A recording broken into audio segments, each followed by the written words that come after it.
Well, as you played with your father, and did you give you some piece of advice on playing? Yeah, he told me to have an open mind. Mhm. Open mind to keep everything high quality, be early, and stay late. I would like to ask you, your father played also with Bob Marley? Has he told you about Bob Marley, and did he ever told you some interesting anecdote about Bob Marley and that period of time? I know a lot of things. I know a lot of things. Things that people know and things that people don't know. The inside and the outside of everything, which is why he put me in charge to run it, because it's not like I'm running it without any knowledge. I have a Wailers Wikipedia right here, organically in my brain. And not only in my brain, it's in my feel and it's in my spirit of that aura, and it's in my DNA. So DNA, it counts. The way how I play is all DNA. And the reason why this band sound closer to the real thing, because I train everyone. If they're playing, I'll go over to them. I'm like, this is the feel, this is this is that, you know? So these are the things I learned from my father. My father taught me everything that I needed to know, and he taught me more. You know, so I'm very honored and grateful. Grateful. What does Bob Marley mean to you? He was more just a music legend. Yeah, man, Bob Marley is definitely a prophet. Prophet, he's a prophet that he doesn't even know, because he never called himself a prophet. Just people call him a prophet. But when God can talk through someone, he spoke through Bob. And he spoke through Bob through the lyrics as well. Because when Bob speaks, you want to listen.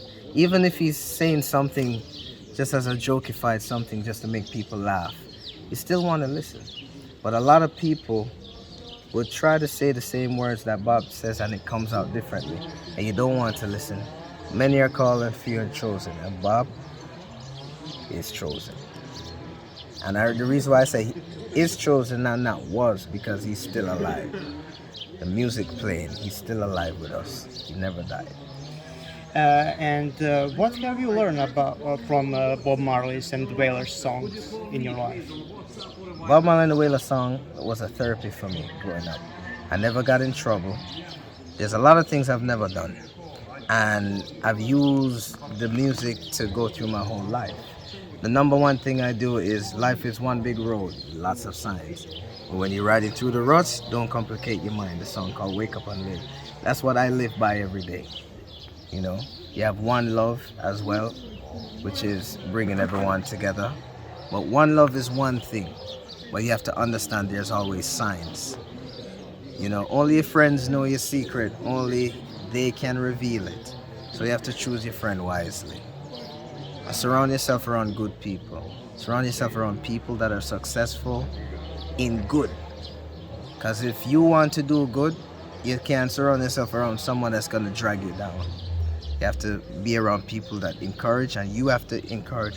And if you have jealousy inside, because we all do, work on it. There's different ways how to work on it. Meditation, yoga. You have to work on those things to be as most godly as you can be, because we're all created in that image. Every one of us is created in that image of peace, love, and unity. Is, you know, yin and yang. Yeah. And what's reggae music mean? What is reggae music for you? Reggae music is yes. peace, love, and unity. Yes. Reggae music is definitely the music from the suffering people. People that always wanted to speak and couldn't speak. So they speak through the music. That's why the music is powerful. So when people do reggae music now that has no feeling, it does not have no feeling. Like you have reggae music, different genres of playing reggae music, which is good music. You know, like Bob said, many will play it, but they won't understand it. Many will try to play it, but they won't understand it. And by feeling, that is how you feel it. When you go through the struggles, you have to feel. Even though I'm the son of family man, I went through struggles. But enough struggle to understand the feel, but also the benefit of my father being who he is to make sure that our struggles wasn't as bad as their struggles, and just honoring the mother and the father for what they did. What can you tell us about the latest album of Wailers? Is there a signature song? Is it Philosophy of Life? Or no? Yeah, Philosophy of Life is good. My favorite. Yeah, Philosophy of Life is good. That was written by Emilio. Yeah, Emilio Estefan. It represents what we're saying. The musical side of it is what I was responsible for. Ding, ding, ding, dong, dong, ding, I'm putting these things. But the album is what we say, one world, one prayer. That is very important to me because we wrote that song before the pandemic, and it saved a lot of people in the pandemic when they were stuck at home. Me too. Yeah, and it helped to give them hope, and that's what we are here. Wailers is hope. We're the hope of people, for the people.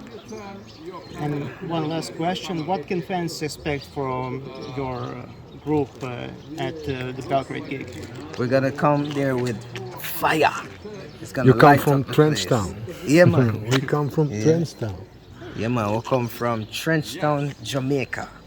You know, Trenchtown is a place that my grandfather lived, Joe Higgs, and Bob Marley, and Peter Tosh and Bunny Wailers. They stayed there as well. So it has a lot to do with the history because they were there struggling and they weren't living no high-end life. But they were rich, but they weren't rich with money. They were rich with life. Yeah. You know. So